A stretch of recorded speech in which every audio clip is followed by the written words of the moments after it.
मेरे प्यारे बच्चों, अब ठंड का मौसम आ गया है। मैंने बड़ी मेहनत करके आज का भोजन इकट्ठा किया है। आज तुम्हें इसी से काम चलाना होगा। मम्मी, आप चिंता ना करें, यह भोजन हम सब मिल बांट कर खा लेंगे और हम आपके पास सो जाएंगे। टुनटुनी चिड़िया एक गरीब चिड़िया थी। वहीं पड़ोस में कालू कौवा अपनी पत्नी सुंदरी कौवी और अपने बेटे जग्गू के साथ रहता था। अरे वो कालू जी, क्या दिन भर घोंसले में आराम करते रहते हो? ठंड का मौसम आ गया है, कुछ खाना वाना इकट्ठा करना है कि नहीं? नहीं तो हम ठंड में मर जाएंगे। अरे ओ भाग्यवान, अभी थोड़ा इंतजार करो, मैं कल ही खूब सारा खाना इकट्ठा करके लाऊंगा। पापा, बर्फबारी शुरू हो गई है, अब आप खाना लेने नहीं जा पाओगे। अच्छा, ऐसी बात है। लगता है मुझे जंगल के पक्षियों के पास अब जाना ही होगा। कालू कौवा भोजन के लिए अपने घोंसले से निकलकर पक्षियों से भोजन मांगने चला जाता है। सारे पक्षी एक जगह इकट्ठा होकर कुछ बातें कर रहे होते हैं। अच्छा हुआ आप सब मुझे एक ही जगह मिल गए। अब मुझे अलग अलग घोंसलों में जाकर भोजन नहीं मांगना पड़ेगा। वैसे भी आप लोग अच्छे पड़ोसी हैं, मुझे तो भोजन दे ही देंगे। अरे कालू भैया, किसी के घोंसले में भोजन ही नहीं बचा है। हम सब इसी चिंता में हम मीटिंग कर रहे हैं। वाह, मुझे ऐसा लगता है कि हमें जंगल के जादुई पेड़ के पास जाना होगा। मैंने ऐसा सुना है कि जंगल का जादुई पेड़ 1 साल में एक बार ही आपकी इच्छा पूरी कर सकता है। सारे पक्षी जंगल के जादुई पेड़ के पास जाते हैं। आपका स्वागत है जंगल के पक्षियों।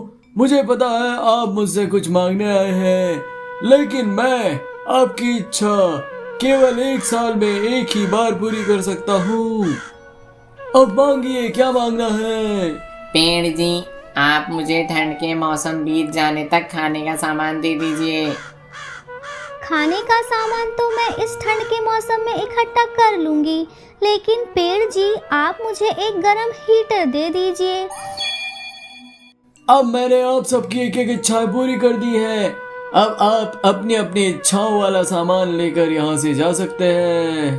कालू कौवा अपने घोंसले वापस आ जाता है और सुंदरी को सारी बात बताता है।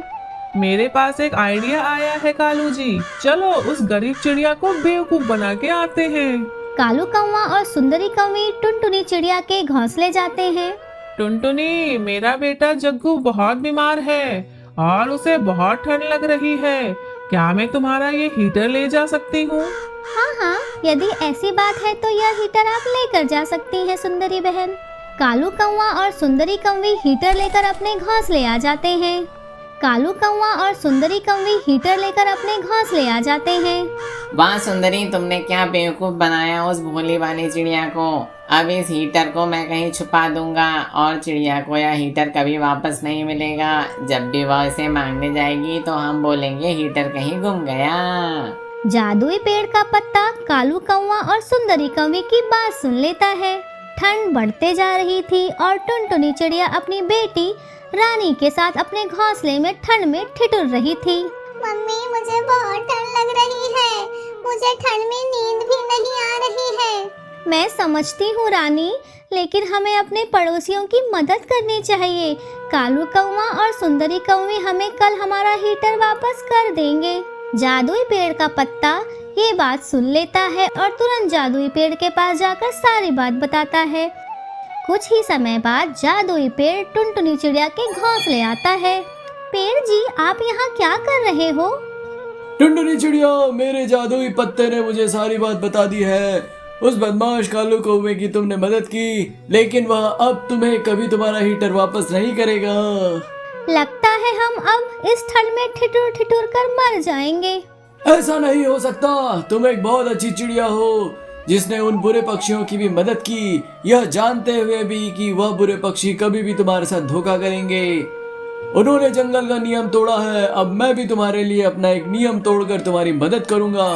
यह लो, आज से तुम्हारे पंख जादुई ऊन के पंख बन जाएंगे। चिंता मत करो, इन पंखों को तुम सामान्य पंखों में कभी भी अपनी इच्छा से बदल पाओगी। इन जादुई ऊन के पंख से तुम अपने और अपने बच्चों की रक्षा कर पाओगी और तुम्हें कभी ठंड नहीं लगेगी और जो भी इस पंखों के नीचे आएगा उसे भी ठंड नहीं लगेगी, और इन जादुई पंखों की मदद से तुम ढेर सारा खाना भी इकट्ठा कर पाओगी। बहुत बहुत धन्यवाद पेड़ जी। अब मैं इन जादुई पंखों से जंगल के सारे पक्षियों के ठंड में मदद करूंगी। इस प्रकार टुनटुनी चिड़िया अपनी बच्ची रानी चिड़िया और पिंकी चिड़िया के साथ ठंड के मौसम में खुशी खुशी रहने लगती हैं। चौरल के जंगल में कालू कौवा, बंटी कबूतर और टुनटुनी चिड़िया अपने अपने घोंसलों में रहते थे। एक दिन तेज आंधी तूफान आने के कारण से तीनों के घोंसले हवा में उड़ जाते हैं। बड़ी मुश्किल से मैंने एक घोंसला बनाया था, मेरी तो किस्मत ही खराब है, वह भी आंधी में उड़ गई। महंगाई इतनी बढ़ गई है कि अब मैं वैसे भी घोंसला नहीं बना पाऊंगा। घोंसला उड़ गया तो उड़ गया, अब मैं आराम से अपना दूसरा घोंसला बना लूंगा। मैं अपनी मौसी से पैसे उधार लेकर घोंसला बना लूंगा। आप दोनों तो फिर भी घोंसला बनाने में सक्षम हो। मेरे पास तो अगला घोंसला बनाने के लिए पैसे भी नहीं है। मेरे पास तो वैसे भी 2 समय के खाने का ठिकाना भी नहीं है। लेकिन बदलते मौसम के कारण तीनों पक्षियों के लिए घोंसला बनाना बहुत जरूरी था।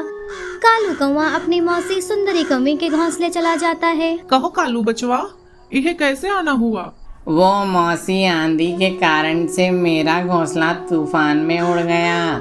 कुछ पैसे मिल जाते तो मैं अपना घोंसला फिर से बना लेता। ओहो, यह तो बहुत ही बुरा हुआ। यह लो और अपने लिए नया घोंसला बना लेना। कालू कौवा अपनी मौसी सुंदरी कौवी से पैसा लेकर वापस आ रहा होता है। तभी उसे वहाँ समोसे की दुकान दिखाई देती है। कालू कौवा वहाँ रुक जाता है और मौसी के दिए हुए पैसों में से आधे पैसों से समोसा खा जाता है। समोसे समोसे तो मुझे बहुत पसंद है। समोसे खाने के लिए मैं कुछ भी कर सकता हूँ। क्या हुआ, मेरे पास आधे ही पैसे बचे हैं, उससे भी मैं घोंसला बना लूंगा। इतनी भी क्या जल्दी है। अंत में कालू कौवा बचे कुचे पैसों से घास फूस का घोंसला बना पाता है। उधर बंटी कबूतर अपने चाचा बनारसी तोते के पास जाता है। चाचा जी, मुझ पर बहुत बड़ी मुसीबत आ गई है। अरे कहाँ मुसीबत आ गई है? मुसीबत कर रहे हो?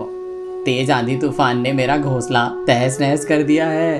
अरे तो हम क्या करें? पढ़ाई लिखाई तुमने किया नहीं, ना ही नौकरी की, पैसा वैसा तो कमाते नहीं हो, अब हम क्या कर सकते हैं? चाचा जी, एक आखिरी बार पैसा दे दीजिए। इस बार मैं खूब मेहनत करके आपके पैसे लौटा दूंगा और नौकरी भी कर लूंगा। तोता बंटी को कुछ पैसे देता है और बंटी वह पैसे लेकर वापस आता है। वापस आते आते रास्ते में उसे मोबाइल की दुकान दिखती है। वह वहाँ रुक जाता है। अरे वाह, कितना लेटेस्ट मोबाइल है यहाँ पर। तो एक काम करता हूँ, कुछ पैसों से नया मोबाइल ले लेता हूँ और बाकी पैसों से मैं अपने लिए घोंसला बना लूंगा। वैसे भी अब आंधी तूफान तो आने वाला है ही नहीं। बंटी कबूतर मोबाइल खरीद लेता है और अब उसके पास कुछ ही पैसे बचते हैं। वह उन पैसों से पत्तियों वाला घोंसला ही बना पाता है। इधर टुनटुनी चिड़िया दूसरे पक्षियों के खेत में दिन रात मेहनत करके खूब सारे पैसे कमाती है। इस बार इन पैसों से मैं एक ऐसा घोंसला बनाऊंगी जो आंधी तूफान में भी कभी नहीं उड़ पाएगा। टुनटुनी चिड़िया खूब मेहनत करके अपने लिए बांस का घर बनाती है और उस बांस के घर को पेड़ पर कील से ठोक ठोक कर मजबूत बना देती है। कालू कौवा और बंटी कबूतर उसे दूर से देखकर हंसते रहते हैं। यह चिड़िया भी बड़ी बेवकूफ निकली। जरा सी आंधी तूफान आने पर इतनी मेहनत करके घोंसला बना रही है। यह नहीं कि ठंड का मौसम आने वाला है, मौसम के मजे लें। अरे कालू भाई, उस चिड़िया को छोड़ो, ये देखो मोबाइल में क्रिकेट का वर्ल्ड कप आ रहा है, चलो क्रिकेट मैच देखते हैं। कुछ देर में टुनटुनी चिड़िया का बांस का घर तैयार हो जाता है। अचानक जंगल में बागड़ बिल्ला आ जाता है।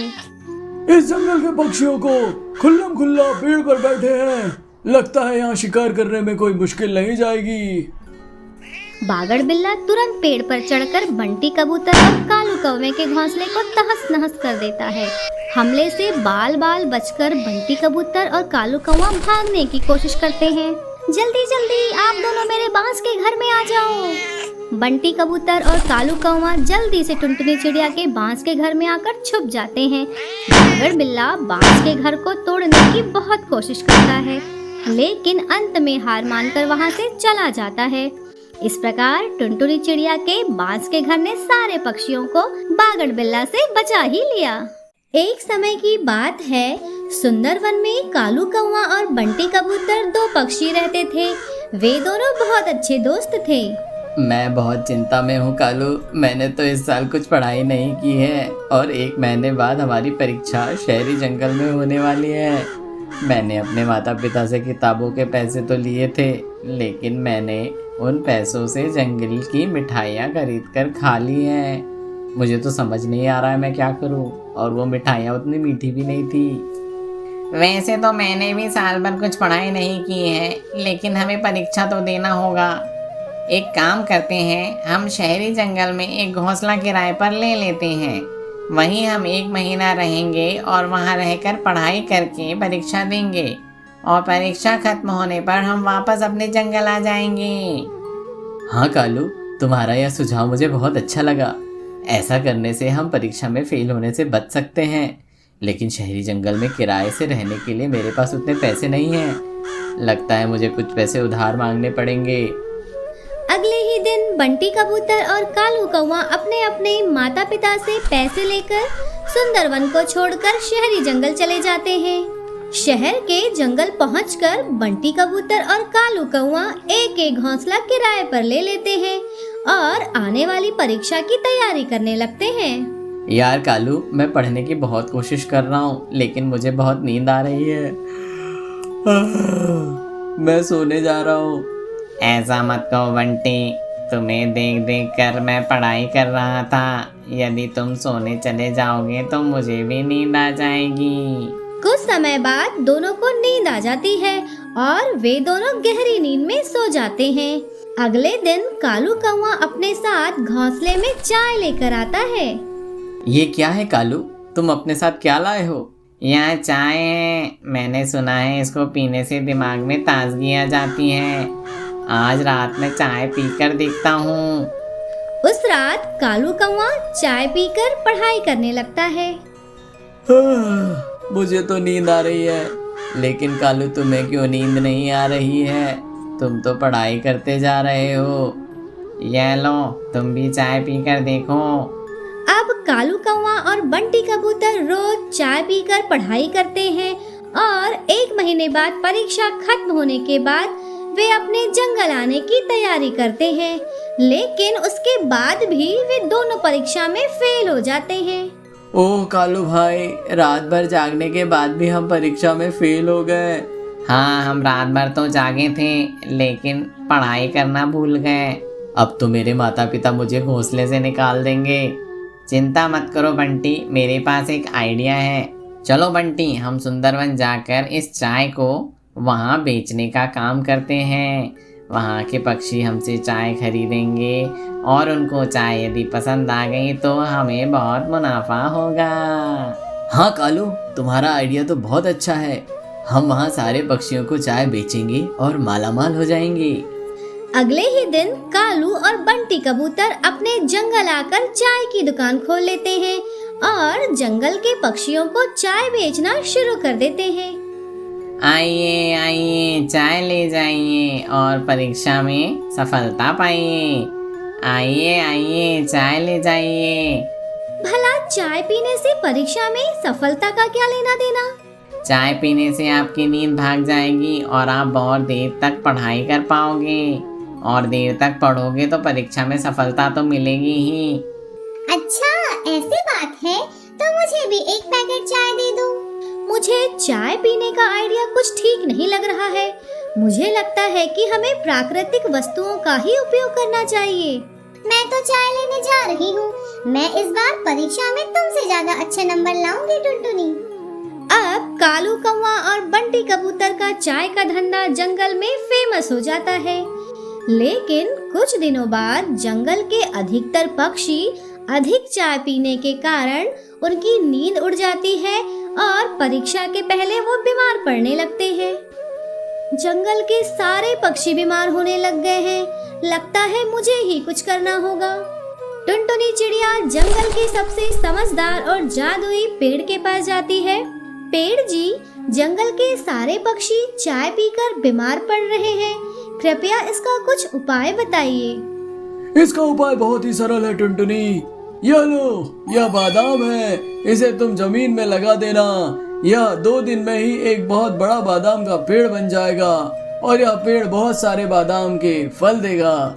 सुबह सुबह बादाम खाने से दिमाग को चाय से भी ज्यादा ऊर्जा मिलती है। जब जंगल के पक्षी सुबह सुबह बादाम खाएंगे तो उन्हें चाय की जरूरत नहीं पड़ेगी। टुनटुनी चिड़िया सारे पक्षियों को बादाम खाने का सुझाव देती है और उस पेड़ के बादाम को सारे पक्षियों को देती है। सारे पक्षी रोज बादाम खाकर तरोताजा हो जाते हैं और उनकी चाय पीने की लत छूट जाती है।